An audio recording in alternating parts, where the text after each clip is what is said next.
bu yıl Asya'da Güvenlik ve Güç Keşişi adlı konferansla düzenliyoruz. Konferansımıza şu anda ciddi katılımda bulunmakta. Büyükelçimizden, Türkiye Cumhuriyeti Bişkek Büyükelçimizden katılımlar var. Ayrıca Kırgızistan'dan yüksek kesimlerden, bürokratlardan katılım var. Ve onun ötesinde Amerika'dan, İsveç'ten, Polonya'dan, Avustralya'dan, İran'dan, İsrail'den katılımcılarımız mevcut. Ve Türkiye'den tabii ki ortak paydaş üniversitelerimiz İstanbul Aydın Üniversitesi, İstanbul Ticaret Üniversitesi, İbn Haldun Üniversitesi'nden katılımlar oldu.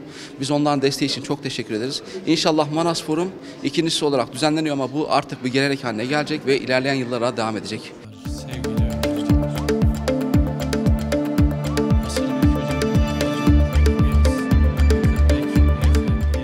Ben foruma Amerika Birleşik Devletleri'nden katılıyorum, George Mason Üniversitesi'nden.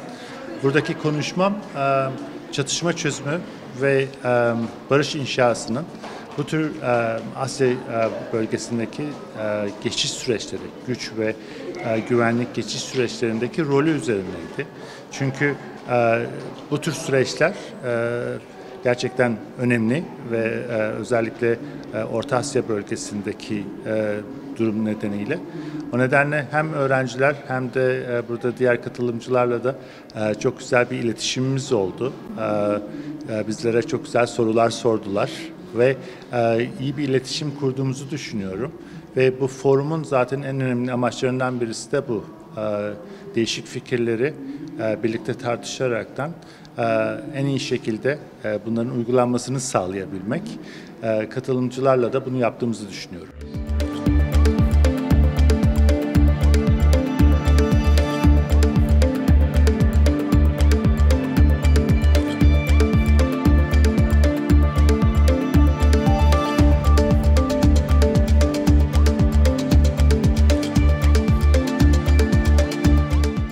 Manas Forum 2022 bir geleneği de başlatıyor.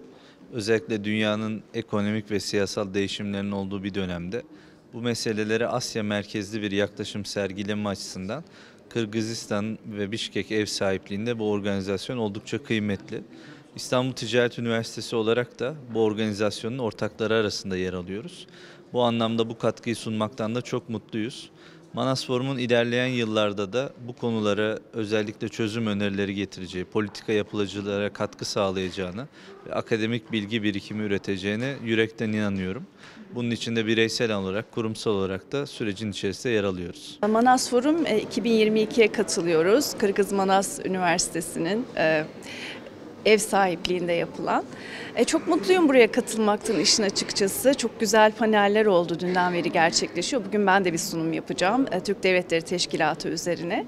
Buradaki hocalarla görüşmek çok güzel oldu. Öğrencileri harika bence üniversitenin, Manas Üniversitesi'nin. Yüzleri gülüyor.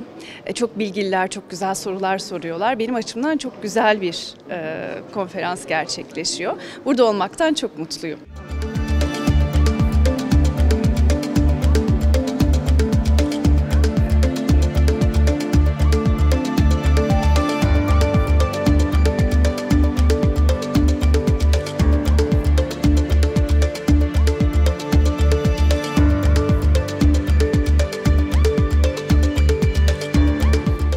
Türk dünyası içerisinde bir eğitim, kültürel, toplumsal bir bütünleşme sağlayacaksak böyle forumlara ihtiyacımız var.